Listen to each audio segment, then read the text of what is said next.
सत संगत जी प्यार नाल कहना धन निरंकार जी शब्दी बाणी नूं भी सुन रहे ने, चाहे वो गीत रूप च या स्पीच रूप जो भी उन्हां दा माध्यम रहा है, तां गल एक ही, इशारा एक ही, जो भी ये निरंकार परमात्मा ये हमारे अंग संग बसता है और हम सब उसकी अंश हैं। तो कैसे ये जो अभी हमने अवतार बानी का ये जो शब्द अभी सुना भी, जिस पे अभी और भी विचार होंगे, तो ये पंक्ति में कि ये अगर सात संगत की महिमा के ऊपर है कि कैसे अगर ये सात संगत में अगर हम आते हैं तो हमारे चेहरे पे ये जो नूर है, सिर्फ अगर हम उदाहरण ये देखें कि काफ़ी बार हमें कोई ऐसे सज्जन मिल जाते हैं कि उनका हमें चेहरा देखकर ही, चाहे उनसे बात भी ना की हो, तो भी ऐसे लगता है कि इनका अंदर कुछ अलग है और उनका चेहरा जो इतना ऐसे नूर उसमें से निकल रहा होता है। तो वो जो है बात की कैसे सात संगत की ही महिमा है कि किस तरह अगर हम संगत आते हैं, जो सारे यहाँ ये अमोलक वचन सुनने को मिलते हैं, तो वो जब हम अपने जीवन में उतारते हैं, वो एक एक शब्द को एक एक कर्म में ढालते हुए, तो अपने आप वो जो मन में चैन आता है, ये चेहरे पे एक सहज भाव होने की वजह से एक ये जो नूर आता है कि हर पल ये जो आनंद की अवस्था होती है उसको प्राप्त कर लेते हैं। हाँ जी। साधु दी संगत कर ले बंदे मैल दिलां दी दूर करे। तो यही जो सात संगत में हमारी सिखलाई होती है, हमारे को सिखाते हैं कि मन में हमें किसी के लिए भी एक ऐसे भाव नहीं रखने जो पहले तो हमारे ही मन को दूषित करेंगे और बाद में जो हम भाव रखते हैं दूसरे के लिए, तो उस तक भी पहुंचने पर वो इतना उसका इम्पैक्ट जो होता है कि अपना मन तो गंदा किया ही, उसको वो शब्द भी कड़वे बोले और आगे उसको भी वो जो सुनने वाला है आगे व्यक्ति, उसके ऊपर भी वो जो उसके मन को बाद में ठेस पहुंचेगी। तो हम जितना संगत में आएंगे ये हम इन कमियों से दूर उतना रहेंगे। हाँ जी। साधु दी संगत कर ले बंदे दुख दलिदर होवन दूर। ये जिंदगी में ये जब अब तक हमारा जीवन है, ये उतराई चढ़ाई तो आती ही रहनी है, तो फिर ऐसा क्यों कहा जा रहा है कि दुख दूर होगा? ये सिर्फ इसलिए कि ये जब हमें ब्रह्म ज्ञान मिल जाता है, हमें अपना असली पहचान अपनी समझ आ जाती है, ये प्रभु परमात्मा निरंकार हमारे चारों ओर है, ये एहसास हर पल जब रहता है, तो उसके बाद हम जब मान लेते हैं कि ये निरंकार पूरा है, इसका किया सब पूरा है, तो अगर ये हमारी जहाँ ज़िंदगी है, चाहे हमारे मटेरियलिस्टिक रूप में या स्वस्थ रूप में या कोई भी ऐसी चीज़ जो हमें उस समय लग रही हो कि हमारे ये अनुकूल नहीं है, तो भी इसमें भी उस सिचुएशन के अंदर भी हमें ये पता है कि तेरा किया सब पूरा है, तो उस समय यही भाव होते हैं कि चाहे ये सिचुएशंस हमारे अकॉर्डिंग नहीं है, पर ये निरंकार की दी गई घड़ियां हैं, ये सिचुएशंस हैं, तो ये भी बिल्कुल ही ठीक हैं, क्योंकि जो निरंकार ने दिया है सब उसमें शुक्राना भाव, वो जैसा भी सिचुएशन है वो हमारे लिए उस समय वो बिल्कुल बहुत अच्छी सिचुएशन है। हाँ जी। साधु दी संगत कर ले बंदे जांदा रहेगा मान गरूर। तो संगत में हम जितना आते हैं, हम अपने विकारों के ऊपर काम कर सकते हैं। वो बातें ये एक तरह से जो मोती हैं इस इतने बड़े तालाब में, वो उसको चुन चुन के जिसमें एक एक मोती की वैल्यू इतनी आ रही है, तो मन से हमारे जो भी खामियां हैं वो सब दूर हो जाती हैं और सिर्फ ये अच्छे भाव ही जो ये सब संत महात्माओं के साथ जो आप सब ब्रह्म ज्ञानी यहाँ बैठे हैं, तो किस तरह वही भाव हैं जो ज़िंदगी को तब्दील कर सकते हैं। जहाँ मन में हमेशा प्यार और ऐसी अच्छी भावनाएं होनी चाहिए और बिल्कुल भी ये गुरूर और उस तरह की खामियां नहीं होनी चाहिए। तो ये सब हमें फिर सत्संग की इम्पोर्टेंस के ऊपर ही दर्शाते हुए कि ये सब भी फ़ायदे हमारे तब तक जीवन में हैं जब तक हम सच्चे मन से सत्संग आके सत्संग को सत्संग की तरह करके सिर्फ वो ना समझ कर कि आए हैं और इतने से इतने बजे तक का अनाउंसमेंट है सत्संग का, तो आए बैठे सुने चले गए, पर वो सब हमें अपनी लाइफ में इम्प्लीमेंट करना है। जब तक सुनकर उनको कर्मों में नहीं ढालेंगे, अपनी सोच को नहीं बदलेंगे, तब तक वो शब्द सिर्फ शब्द तक ही रह जाएंगे। हाँ जी। साध दी संगत कर ले बंदे अण डिठा रब पाएगा। तो जब हम ये संतों के बीच में विचरण कर रहे हैं अपना ये संगत में, तो ये हमें क्या, हर एक जो संत है ब्रह्मज्ञानी है वो परिचित है इस प्रभु परमात्मा निरंकार से। सबने रूबरू होकर आमने सामने ये परमात्मा को जहाँ देखा है, और वहाँ कहा भी जाता है कि ये परमात्मा को कोई नहीं देख सकता, पर यहाँ इतने दावे से अवतार वाणी में ये अगर अंकित है कि ये अनडिठा दिखेगा, तो उसका मतलब क्या है कि हम जब तक अपने आप को सरेंडर नहीं करते, ये हमारी जिज्ञासा कि हमारी असली पहचान, हमारा मकसद, हम क्या इस जीवन में करने आए हैं और किस से आए हैं, किस में जाना है, जब तक वो अपना नहीं समझेंगे, सिर्फ ये शरीर तक ही में सीमित हो जाते हैं कि ये शरीर ही मैं है, पर ऐसा नहीं है। जो आत्मा है ये तो शरीर से बहुत ऊंची है, ये इसी परमात्मा का अंग है जो हमारे अंदर है। तो कैसे हमें ये ब्रह्म ज्ञानियों के संग करने से ये ज्ञान की दात अपनी झोली में भी मिल सकती है। हाँ जी। साध दी संगत कर ले बंदे फलदा फुलदा जाएगा। तो ये फलदा फुलदा का भाव जो होता है कि कैसे हम खुशी हर समय की वो ले सकते हैं कि अगर कुछ ऐसा भी है जो हमारे को ठीक नहीं लग रहा, हमारा मन परेशान होने की बजाय उस घड़ियों में भी कैसे खुशी ढूंढे। तो ये सब तभी है जब हमारे मन में वो कामनेस होगी, हमारे मन में ये सिर्फ अपने आप को सेल्फ फोकस्ड रख के कि हमने सत्संग आना है, अपना सुधार करना है, दूसरियों की कमियों पे उंगली नहीं, उनकी कमी नहीं देखनी, बल्कि अपने आप को देखना है। तो ये हम तब तक ही प्रफुल्लित होंगे जब तक हम ये सत्संग सुनकर अपने अंदर ही वो भावों के अंदर उजाला पैदा करें। जी। साध दी संगत कर ले बंदे पीवेंगा तू अमृत रस। तो सत्संग में हर कोई बोल जो भी बोला जाता है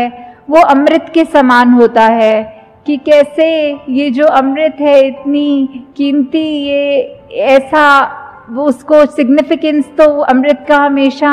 एक होली वाटर जल की तरह लिया जाता है, पर संतों के वचन इतने कीमती हैं कि उनकी वैल्यू भी उसी के समान की है कि अगर जैसे बोला जाता है कि अमृत ले लिया तो हमेशा के लिए अमर हो गए, तो वैसे ही संतों के वचनों को अगर हमने अपने मन से सुना, सिर्फ कानों से नहीं, तो ये मन हमेशा एक खुश रहेगा, हमारी अंदर आत्मा वो अमृत रूप का ये रस लेकर हमेशा के लिए ही कायम दायम रहेगी। जी। साध दी संगत कर ले बंदे हो जान पंजे तेरे वस। तो ये पंजे, ये पांच वो जो हम सुनते हैं कि ये इंद्रियां होती हैं, काम क्रोध मोह लोभ अहंकार, तो ये पांच हमारे ऊपर कैसे कभी कभी हावी हो जाती हैं। किसी ने अगर कुछ कह दिया, थोड़ा सा भी तारीफ कर दी, तो वो मन में अहंकार आ जाता है, कभी तो उस एक्सटेंट तक भी आ जाता है कि वो इतना सूक्ष्म होता है, हमें पता तक नहीं लगता कि कैसे हमारे अंदर किसी की तारीफ ना भी करे हुए हमें अपना गुण कोई खुद ही अगर रियलाइज हो जाता है, तो वो हमारे जैसे बोलते हैं सर पे चढ़ जाती है बात कि कैसे वो धीरे धीरे वो हमारा अहंकार का रूप ले लेता है। वैसे ही अगर किसी ने कुछ अगर बोल दिया जो हमें पसंद नहीं आई बात, तो हमारा मन कैसे क्रोधित हो जाता है। ऐसे ही ये बाकी भी जो जिक्र हुआ पांचों का, तो कैसे हमारे मन में ये अगर हम पर हावी हो रही हैं तो हमारा बिल्कुल उसमें क्या योगदान, ये जो हमारे अंदर चेतना है हम उसको कितनी इस्तेमाल कर रहे हैं। जैसे उदाहरण के तौर पे अगर कोई बोलते हैं कि जंगली घोड़ा जो बेलगाम है वो इधर उधर भाग रहा है, पर जब उसमें लगाम लगाकर एक एडजस्ट किया जाता है अपने हाथों से, घोड़सवार उस पे चढ़कर फिर वो किसी भी डायरेक्शन में उस घोड़े को ले जा सकता है। तो वैसे ही हमने अंदर ये चाहे कितने इमोशंस हैं ये हम फील करते हैं, पर हमने इन इमोशंस के वश में नहीं होना, इन इमोशंस को अपने कंट्रोल में रखना है। और ये तभी हो सकता है जब हमें हर पल ये एहसास हो कि ये निरंकार हमारे अंग संग हमेशा हैं, तो हम जानबूझ के कोई भी ऐसी गलती नहीं करेंगे, कोई भी ऐसा भाव मन में नहीं लाएंगे जो हमको ऐसा हावी हो जाए कि हम वो जानवर रूप ले लें, एक इंसान के शरीर में होके मनुष्य तन जो इतने दुर्लभ होता है उसके बावजूद अगर हम ऐसे अपने अंदर डाल लेते हैं, ये इनको हावी होने देते हैं, तो ये हमेशा ये एहसास रहे, ये भय रहे कि ये परमात्मा ने जिसने हमको ये शरीर बख्शा है, इसकी सोच, इसके इमोशंस जो बच्चे हैं वो हम नेगेटिव की बजाय अपने आप को एक पॉजिटिविटी की तरफ ले जाएं। जी। साध दी संगत कर ले बंदे कायम दिल दा पारा रहे। तो वही टेम्परामेंट की बात आ रही है, ये पारे की बात, कि कैसे कभी भी हमारा किसी स्थिति में जब देखकर हमारे अनुसार वो नहीं चल रही होती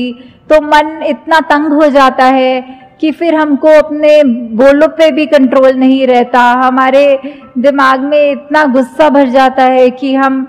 अपने बिल्कुल चैन गवा देते हैं और दूसरों को भी कठोर वचन बोल देते हैं। तो इस पारे को कैसे कंट्रोल करना है, वो जो सहज भाव की बात की, चाहे ये बैलेंस्ड अप्रोच हो एकदम, कि स्थिति वही बात जैसे पहले भी दासी कह रही थी कि कोई भी घटना हो रही हो हमारे साथ, कैसी भी सिचुएशन हो, तो भी एक रस ये अपने आप को बिठाकर कि मन में कि कोई बात नहीं, हमें दुख में बहुत दुखी नहीं होना और सुख में बहुत खुशी नहीं लेनी। तो किस तरह ये अपने आप को कंट्रोल की बात नहीं है, ये वो अवस्था का जिक्र हो रहा है कि सहजता, जैसे एक नदी है वो अपने आगे अगर पत्थर भी आ रहे हैं तो अपने आप को ऐसे वो पानी टर्न कर लेता है कि ऑब्स्ट्रक्शंस हैं, पर पता है कि बहना तो नीचे की तरफ ही है, ये विनम्र होकर बहना है, वो उसका एक पाथ है। तो वो उस कठिनाई देखकर उस पे वो नहीं कहना कि अब आगे एक रुकावट है, इतना बड़ा पत्थर है, तो अपने आप को मोल्ड करना, वो बात की सहज अवस्था का जिक्र कि ये कैसे हमने कुछ भी हो अपने आप को ये इस तरफ इंक्लिनेशन नहीं रहनी कि हमारे को नेगेटिव होना है, बल्कि कोई दूसरा सोल्यूशन देख के अपने रिएक्शंस को चैनलाइज करके एक पॉजिटिविटी की तरफ आना है। हाँ जी। अवतार मिले जे साधु पूरा मन नाहे आवारा रहे। तो कैसे ये जो मन की अवस्था की बात है कि कैसे हम पल पल में हमारा मन भटकता रहता है। कभी हम अगर कहीं होते हैं, काफ़ी लोग, अभी हम अपने घर परिवार में भी किसी से बात करते हैं तो एकदम बात करते करते ख्याल ही कहीं और चला जाता है और फिर एकदम ऐसे झटका लगता है जब अगर कोई पूछता है कि आप सुन भी रहे हो मेरी बात की नहीं, तो एकदम पता लगता है कि हम चाहे फिजिकली उस कमरे में हैं, उस व्यक्ति से बात कर रहे हैं, पर हमारा ध्यान भटक गया, हम कहीं और ही अपने वो चले गए। तो ऐसे ही ये जो मन है ये भी किसी भी डायरेक्शन में कभी कहीं पे जब होता है तो कुछ और सोचने लगता है, कुछ और करने लगता है। ये वो चैन, ये सुकून उस समय उस मन से वो गायब होता है। तो कैसे सत्संग के माध्यम से ये साधु का जो संग है, आप सब महात्मा जो इतने उस कोटि के हैं उच्च, तो ये निरंकार सबके अंदर जहाँ बस रहा है, जब हम जितने ज़्यादा इंटरैक्शंस अपने, जैसे बोलते हैं संगत का असर, ये संगत से हमने ग्रहण करनी है पॉजिटिविटी, और वहीं से हमने अपने मन को भी काबू में रखना है, क्योंकि जब तक हम अपने मन पे काबू रख रहे हैं, अपने सोच विचार को ठीक रख रहे हैं, तभी हमारे आत्मा पे भी उसका वही इम्पैक्ट आना है। तो हमने अपने मन को उस तरह कभी आवारा नहीं होने देना, और इस तरह के अपने आप को वो भाव रखने हैं कि चाहे जो भी हो हमारे साथ, हमें सिर्फ और सिर्फ ये रखकर मन में कि हमारे को अपनी असली पहचान मिल गई, हमारे अंदर जो गुण हैं, जो सदैव से इस संदर्भकारी मिशन की आज जहाँ 90 वर्ष भी हो गए हैं, तो वो जो एक भाव है सिखाने के कि एकत्व का भाव, ये वननेस का भाव, यूनिवर्सल ब्रदरहुड का भाव, कि कैसे हमारे शरीर चाहे किसी भी रंग के हैं, चाहे कहीं पे भी जन्म लिया है, तो वो एक बायसनेस नहीं आनी चाहिए। ये कोई भी ऊंचा कोई भी नीचा नहीं है, सबके अंदर वही परमात्मा है, एक ही पेडेस्ट्रियल पे हम खड़े हैं। तो कैसे हमने भेदभाव वो नहीं करने हैं, सब अपने ये परमपिता परमात्मा अपना, तो परमात्मा की सारी रचना भी उसी समान एक ही पेडेस्ट्रियल पे। तो कैसे हमने हमेशा यही भावों को कायम रखना है कि हम कोशिश करके जितना भी हो सके ये चेतनता को अपनी रखकर कि हमारे अंदर चाहे कोई भी कैसे भी भाव हो, चाहे मन उथल पुथल हो रहा हो, तो हमेशा एक स्टेबिलिटी की तरफ एक वो अप्रोच रखते हुए, वो नेगेटिविटीज़ में ड्वेल ना होते हुए, सिर्फ और सिर्फ यही देखकर कि हम जितने the more we are like God as much as we can be, जितने गॉडलीनेस अपने अंदर अपनाएं, जो गुण इस प्रभु परमात्मा के हैं, जो वही गुण हम अपने अंदर जितने भर सकें, बिकॉज वो बात वही आती है कि हम एक स्पिरिचुअल बीइंग्स हैं जो एक ह्यूमनली एक्सपीरियंस ले रहे हैं। तो सिर्फ ये शरीर के अंदर आके भ्रमित हो गया ये आत्मा भी कि सिर्फ शरीर तक ही ये कायम है, जबकि उसकी असली पहचान तो बहुत ही एलिवेटेड है। शरीर ने तो एक दिन खत्म हो जाना है, पर ये आत्मा का अपने परमात्मा से जो मिलन होता है, ये हमको इस दुनिया में रहते रहते करना है। चाहे अपनी जिम्मेवारियां ये आए हैं जब इस मनुष्य तन को लेकर, तो उसमें गृहस्थ भी है, उसमें कामकाज भी है, उसमें और भी जो भी जिम्मेवारियां हैं उनको तो करना ही है, रिस्पॉन्सिबिलिटीज से पीछे नहीं होना। पर साथ ही साथ ये याद रखना है कि हमारी प्रायोरिटी क्या है, ये हमने जन्म क्यों लिया है, हमने अपनी आत्मा को रिफाइन करना है। ठीक है, शरीर का जहाँ ध्यान रखना है वो तो रखना ही है कि ये परमात्मा ने जो शरीर हमको बख्शा है, तो वो चाहे एक्सरसाइज का फॉर्म करे या जैसे भी, कि हमें अपने उस तन को जितना एक्टिव रखेंगे उतना ही हम वो जस्टिस कर पाएंगे कि ये हमको मिला है बीमारियों से दूर रह के। फिर भी असल बात ये है कि आत्मा का ही ये सारा खेल है, तन ने तो एक दिन ख़त्म हो जाना है। पर जब तक हमारा ये लाइफ स्पैन है, हम क्या कर रहे हैं उस तन के साथ, क्या हम अगर कोई कष्ट है हम अपनी सोच विचार कैसे रख रहे हैं। ठीक है, एक रिस्पॉन्सिबिलिटी अपने शरीर की तरफ कहती है कि डॉक्टर पे चले जाओ, अपनी मेडिकेशन कराओ, पर अगर उसके बाद भी ये तकलीफ जारी रहती है या फिर कभी ऐसे धन की बात भी आती है कि आर्थिक वो इतनी स्टेट ठीक नहीं हो, तो भी हम अपनी मेहनत से वो गुरेज ना करें, हम मेहनत पूरी करें, डॉक्टरों पे जाएं, पर फिर भी अगर हमारा कष्ट दूर नहीं है तो उसमें हमें ये शिकवा बिल्कुल नहीं करना निरंकार से, परमात्मा से, कि हमको क्यों ऐसा कष्ट मिला, हमने ऐसा क्या किया। वो हमें शिकवा नहीं करना, सिर्फ शुक्राना करना है कि दातार, हो सकता है हमारी तबीयत और बिगड़ सकती थी, पर शुक्र है सिर्फ इस छोटे में ये तकलीफ काट रहे हो, इसी में ही शरीर का गुजारा हो रहा है। तो वही बात, अपने मन को भी उस तरह काबू रखना कि चाहे हम अपनी कोई खामी देखें भी तो अपने आप को इतना ना कोस लें कि एक वो डिप्रेस स्टेट में ले आएं कि हमारे अंदर तो बहुत कमियां हैं, पर वो अप्रोच रख के कि हाँ, अगर हमें समझ आ गया है कि हमें अपने लाइफ के कितने एस्पेक्ट्स पे कहाँ कहाँ काम करना है, तो धीरे धीरे एक एक गुण पकड़ के उसको अपनी ज़िंदगी में उतारें। तो दासी, आप सबका और ज़्यादा समय नहीं लेना चाहती कि सब दूर दूर से भी यात्रा करके आए हैं और घरों को भी जाना है, और अभी भी कितनी संगत है जो पंक्तियों में भी है, तो सत्संग का भी समय अब हो चुका है। तो दासी, आप सबसे यही एक कामना करते हुए, आशीर्वाद अपने लिए भी लेते हुए और सब संगत के लिए, कि ये निरंकार प्रभु परमात्मा से हमारा जो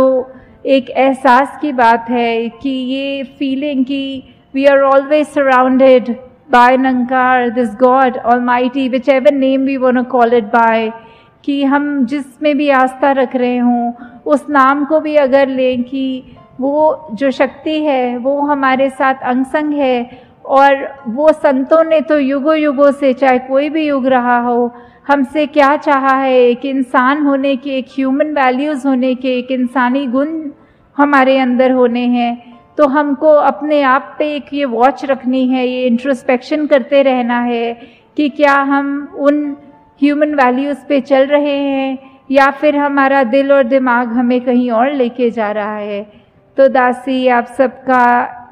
एंड में सिर्फ ये धन्यवाद करते हुए कि इतने इनकन्वीनियंस भी चाहे हुई होगी दूर दूर से आने में, तो भी आप सब ये समय निकाल के सत्संग को दे रहे हैं। जो सभी को जो थीम भी पता है, विश्वास, भक्ति और आनंद की है, तो ये विश्वास क्या है, ये भक्ति क्या है, और जीवन में भक्ति करते हुए ये आनंद की अवस्था को कैसे प्राप्त किया जा सकता है। तो ये एक जर्नी, एक रास्ता अगर हम देखें कि एक इंसान के जीवन में ये कैसे पड़ाव हैं, तो सबसे पहले तो हम अगर देखें तो ये विश्वास कैसे आ सकता है। विश्वास तो उस चीज़ पर भी होता है जो या तो कोई हाइपोथेटिकल भी अगर हम बात करें तो उस पर विश्वास तब तक नहीं बैठ पाता जब तक साक्षात वो चीज़ नहीं देख पाते। तो उसी तरह ये जो ब्रह्म ज्ञान है, तो ब्रह्म ज्ञान के ही जीवन में आने से ये विश्वास आना इस प्रभु परमात्मा पे, और ये भक्तिमय जीवन की यात्रा आनंद से जिए जाती है। जिस तरह एक हम उदाहरण भी देखें अगर, तो हम ये सुनते भी हैं अगर कि दो तरह के खाने होते हैं पदार्थ भोजन के, एक को जंक फूड की कैटेगरी बोलते हैं और एक को हेल्थ फूड की, कि ये जो हेल्थ फूड है इसने शरीर को तंदुरुस्त रखना है, बहुत ही पौष्टिक आहार है। और दूसरी तरफ जहाँ जंक फूड की बात होती है कि उसमें पोषण नहीं होता, वो सेहत को खराब करता है, उसमें जो गुण होते हैं वो इतने नहीं होते। तो किस तरह फिर हमारे को जब ये पता लग जाता है, एक बार वो खाकर खानों में जो अपने शरीर में फ़र्क हम देखते हैं, तो किस तरह ये विश्वास बैठ जाता है कि हाँ ये हेल्थ फूड अच्छा है। फिर किस तरह हम बार बार वो इच्छा रखते हैं कि प्रतिदिन इस तरह से शरीर में वो पौष्टिक आहार ही जाए ताकि ताकत बनी रहे, स्वास्थ्य हमारा ठीक रहे। और फिर वही हम अपनी डाइट प्लान को भी उस तरह फॉलो करते हैं। तो ये विश्वास जब आ गया कि इस प्रकार का भोजन अच्छा है,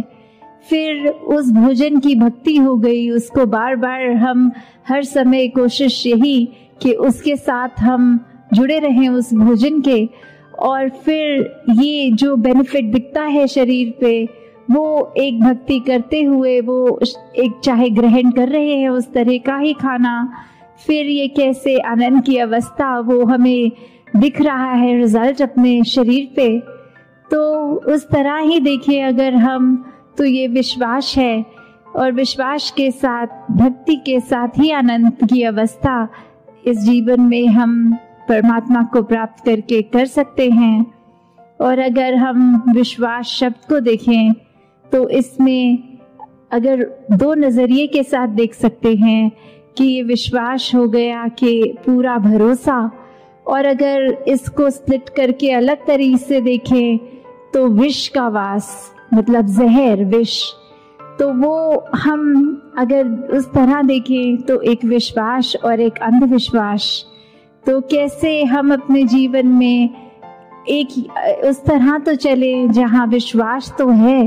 पर जब अंधविश्वास की बात आती है वहीं भ्रम होते हैं, वहीं डर होता है, वहीं इल्यूजन्स आ जाती हैं जीवन में। तो कैसे हमने वो एक अंधविश्वास नहीं पर विश्वास पे टिकना है, विश्वास को मजबूत करना है, क्योंकि जब मन में ये जहर आ गया तो फिर तो कुछ होते हुए भी वो ना होने के बराबर है। फिर मन के अहंकार प्रबल होते जाएंगे, मन में और बुरे ख्याल होते जाएंगे। जैसे अक्सर हम ये भी देखते हैं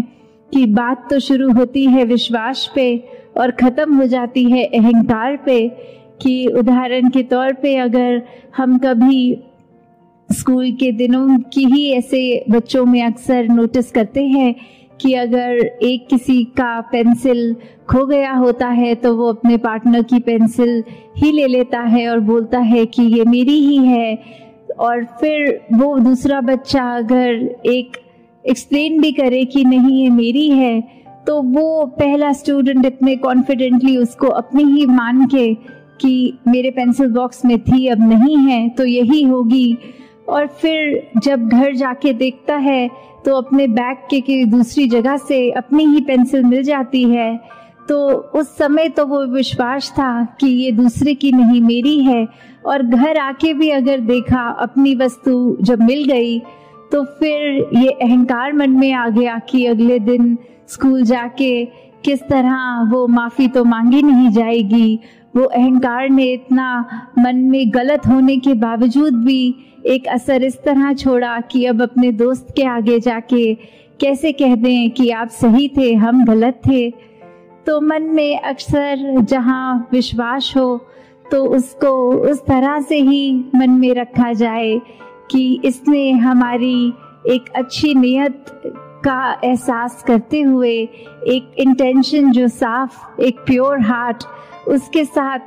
परमात्मा पे जहाँ ये यकीन करना है, ये फेथ होना है, विश्वास होना है, वहीं ये पूरे ब्रह्मांड की हर चीज़ ये विश्वास पे ही टिकी है। और विश्वास ऐसा नहीं हो कि असल में तो कुछ और है पर हम मन में कोई कल्पना दूसरी कर लें, ये आंख बंद करके असलियत से आंख चुरा कर कुछ और कर लें। तो फिर वो बात कि किस तरह अक्सर अगर हम ये अंधविश्वासों के ऊपर भी जाएं, उनको एनालाइज करें तो सुपरस्टिशंस का ओरिजिन किस पर्पस से होता है और आज इंसान उसको किस तरफ ले गया, कि ये शुरुआत में बहुत ही लॉजिकल चीज़ें उनके कारण भी दिए गए कि इस वजह से ये चीज़ करनी है, और इंसान कारणों को भूलकर सिर्फ एक उसको नियम की तरह बनाकर ही चल रहा है बिना कारण जाने। और ऐसे ही हमारे जीवन में भी फिर बहुत वो बढ़ाव आते हैं जहाँ किसी चीज़ का करने का उद्देश्य पता नहीं, उसको करने चलते हैं, मन में विश्वास भी रखते हैं, और कब वो विश्वास फिर एक नेगेटिव तरह से हमारे ऊपर ही हावी हो जाता है। तो विश्वास जब आए इस परमात्मा पे तो भक्ति है।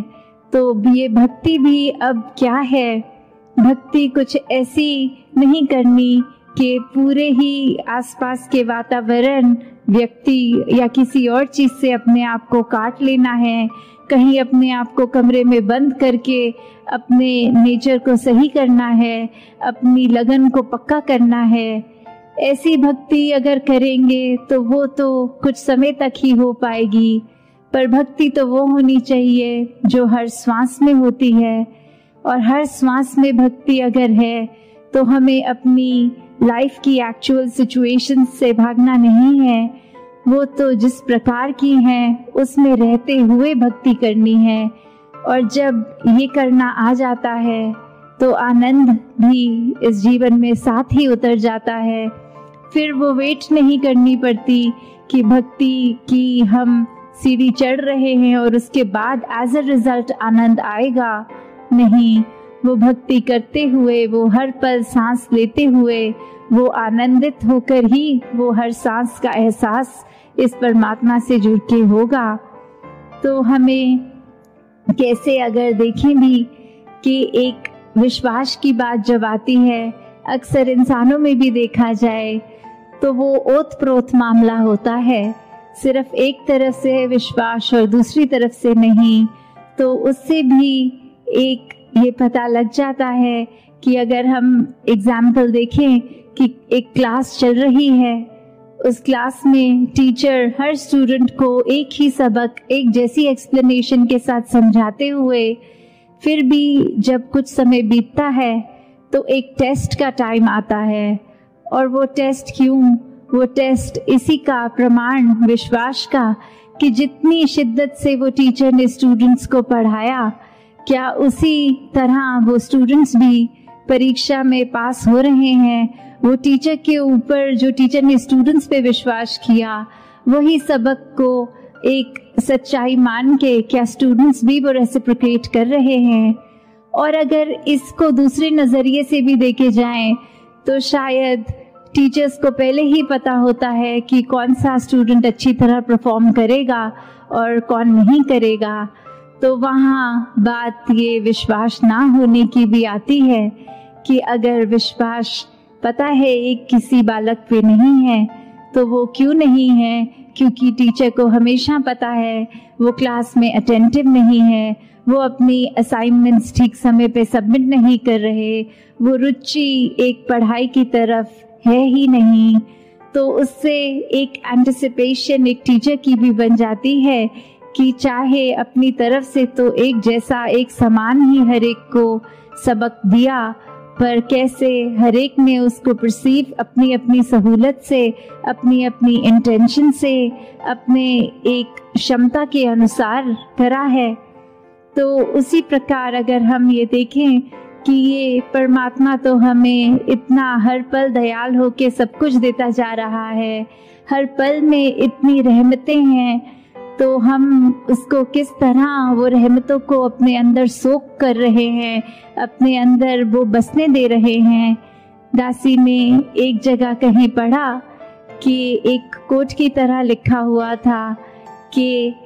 एक भक्त की अरदास होती है शुक्राना और तुम्हारी शिकायत। कि अगर हम एक भक्त को देखें कि किस तरह भक्त ने तो हर श्वास में अगर अरदास भी करनी है परमात्मा से तो इस तरह ही करनी है कि जो है बहुत अच्छा है, बहुत अच्छा किया है। और उस यही पैरामीटर होता है कि पहचानने का, चाहे देखने में सब इंसान हैं पर अंदर भक्त कौन है? भक्त वही जो कभी परमात्मा को कोसता नहीं, भक्त वही जो कभी ये नहीं मानता कि परमात्मा ने कुछ भी अधूरा दिया है। भक्त हमेशा संतुष्ट होता है। भक्त ने तो हमेशा एक अपने आप को इस परमात्मा में उस तरह फ्लोट करते हुए एहसास करना है कि इसी के रंग में रंगे हैं, जिस रंग रखे वो ही रंग अच्छा। ये परमात्मा के हाथ हम कठपुतली समान हैं, चाहे हमारे अनुसार वो आबादी की तरफ हम सोच रहे हैं कि हम प्रफुल्लित हो रहे हैं या एक आबाद और बर्बाद वाली बात। तो किस तरह एक हम अगर सच्चे भक्त हैं तो फिर मन में ऐसा होगा ही नहीं कि कहीं परमात्मा को हम उस नज़रिए से देखें कि कुछ एक जिस पे विश्वास टूटने वाली बात आए, क्योंकि ये विश्वास भी अगर टूट रहा है तो उसका कारण हम ही हैं। अक्सर हम ऐसे भी कर लेते हैं कि सोच लेते हैं कि क्यों ना परमात्मा का ही टेस्ट लिया जाए और अपनी सिचुएशन के अकॉर्डिंगली मन में ही धारणा बना लेते हैं कि यदि हम ये करेंगे और एज अ रिजल्ट ये होगा तो परमात्मा है, तो परमात्मा सच्चा है। जहाँ हम आस्था रखते हैं वो एक सच्चा दर है। पर अगर ऐसा नहीं तो उसी समय वो एक नास्तिक की अवस्था को अपना लेते हैं। तो कैसे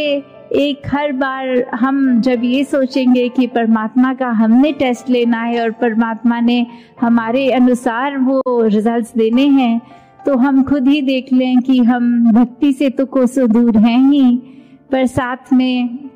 किस तरह हम अपने ऊपर भी वो विश्वास अभी नहीं कर पा रहे, हम एक ब्रॉडर पर्सपेक्टिव देख ही नहीं पा रहे, हम अपने छोटे वो तंग दिल्ली में ही फंसे हुए हैं। तो आनंद की अवस्था से तो हम अभी बहुत ही दूर हैं। मन में हमारे कुछ भी हो, अगर हम एक उसकी बात करते हैं कि कोई खाली जगह जब हम देखें और एक भरपूर जगह कि जीवन में हमारे अंदर कितनी अच्छाइयाँ या एक सामने वाले की कितनी ही ज़्यादा अच्छाइयाँ दिख रही हैं, पर अपने जीवन में एक चीज़ की इच्छा जो हम रख रहे हैं और वो ही चीज़ अगर नहीं है तो हमारा नज़रिया उस पे नहीं जाता कि क्या क्या है हमारे पास, पर उस पे जाता है कि क्या नहीं है। और फिर हम उसको एक माइक्रोस्कोप लेंस जो बोलते हैं कि इतने बारीकी से देखने लग जाते हैं कि जो कुछ है उसको नज़रअंदाज कर देते हैं, जो नहीं है फिर नज़दीक से तो हर चीज़ में कमी दिखी जाती है, फिर एक पूर्णता तो हमें दिखेगी नहीं, हमें अपने जीवन में लगेगा ही नहीं कि एक ये चीज़ ना होने की वजह से पूरा जीवन ही खराब लगता है। तो जहाँ अपनी हर वस्तु को जो दातार ने ये एक रहमत की तरह झोली में डाली है, अगर कुछ नहीं है तो उस पे ध्यान ना दें, क्योंकि अगर ध्यान देना ही है, एक बारीकी से कुछ टटोलना ही है, तो वो अपने अंदर अपने मन को बारीकी से देखा जाए कि किस तरह मन का तो इस दातार ने नेचर ऐसा बनाया था कि हम अपने अंदर झांकें। मन इसलिए कि जो फील कर रहे हैं खुद अपने आप को कैसे ठीक करें, एक अपने मन से जो एहसास कर रहे हैं वो हमें अंदर से कितना मजबूत, कितना स्ट्रॉन्ग और कितना मुश्किल घड़ियों में भी किस तरह उसको हम पॉजिटिव रख सकें। पर मन ने कहीं ये माया के चक्कर में अपना नेचर ऐसा बना लिया है कि उसको बाहर की ओर देखने लग गए हैं हम औरों की तरफ, हम कमियों की तरफ। तो जहाँ मन का काम अंतर का एक अपना हमें दृष्टिकोण, एक नज़रिया, हमारे अंदर क्या चल रहा है वो इंट्रोस्पेक्शन, उसके लिए काम आना था, पर वो हम दूसरों के लिए नफरत, निंदा और ऐसे अनेकों एक खराब सोच देकर मन में उससे हर दिन जब उपयोग कर रहे हैं मन का, तो फिर वो एक नेगेटिविटी की ओर, एक चंचलता, एक हर तरह का हम उसमें एक दोष डालते जा रहे हैं। तो कैसे अपने मन को जब हम साफ रखते हैं, और मन साफ रखने का सबसे आसान तरीका ये भक्ति में तो सेवा है, सिमरन है, सत्संग है, कि जब इस निरंकार से जुड़ गए हैं तो फिर ये आनंद अपने आप जीवन में उतरता है। हर पल मन बहुत ही शांत, बहुत ही स्थिर, सहज भाव में एक जो कहते हैं कांस्टेंट ब्लिस जो है, एक खुशी, उस तरह एक कभी भी वो एक्सट्रीम निराशा की फीलिंग नहीं होती। तो कैसे हमने हमेशा अपने जीवन में जहाँ हर पल कोशिश करनी है कि इस परमात्मा पे ये विश्वास हमारा पूरा रहे, वहीं साथ ही साथ कैसे भक्ति को किया जाए और वाकई ही भक्ति क्या होती है उसको उसी नज़रिए से किया जाए। भक्ति सिर्फ नकल नहीं है कि हमने देखा है पुरातन कैसे करते थे उसको एक रिपीट करना, नहीं। भक्ति हर एक की एक इंडिविजुअल जर्नी है, कैसे हमने हर दिन अपने आप को उसमें और प्रबल करना है, कैसे हमने हर एक चीज़ से जुड़े होने के बावजूद वो डिटैच्ड अटैचमेंट की अवस्था कि कुछ है तो उसका तो मज़ा उस समय लेना है, कुछ नहीं तो फिर अपने मन को उदास नहीं करना। कैसे वो इच्छाएं होनी मन में तो लाजमी है, पर वो इच्छाओं की पूर्ति ना होने से मन को फिर एक पतन की ओर ले जाना, एक मन पे बहुत बड़े बोझ बना के रखने। तो भक्ति तो फिर समर्पित होकर ही हो सकती है। जब इच्छाएं इतनी आ जाती हैं तो फिर भक्ति उस समय मजबूत नहीं रह पाती। अगर इच्छाएं पूरी ना हो तो भी अपने आप को हम एक पक्का कर ले कि इसका ना होना में भी बेहतरी ही है, तो फिर ही वाकई ही एक असल रूप में इंसान आनंद का एहसास कर सकता है। तो दातार हर एक पे कृपा करे, जो हर एक की इस समय एक अरदास भी है कि किस तरह से सत्संग रूप जो एक इतनी वास्ट हम मनाते थे समागम पे, हर कोई अपने घरों से चलकर फिजिकली गैदर होता था, और अब चाहे वर्चुअल रूप में इस तरह कर रहे हैं, पर भाव तो सबके वही, ये लगन इस निराकार से सबकी वही। और आगे के लिए अरदास कि हर कोई संतों के साक्षात दर्शन करके एक दूसरे की चरण रज लेकर उस रूप में ही ये समागम का त्योहार जो हर्षोल्लास का होता है, ये कैसे एक रूप क्या संबंध निरंकार से हर पल होता तो है, पर जब समागम पे सब आके इकट्ठे होते हैं तो फिर वो एक अंदर की जो खुशी इतनी ज़्यादा प्रफुल्लित। तो हर एक पे दातार यही कृपा करे जहाँ हर कोई भक्ति भरा जीवन अपना एक स्ट्रॉन्ग करता जाए, वही फिर हर एक के लिए, संसार के लिए, सरबत का भला,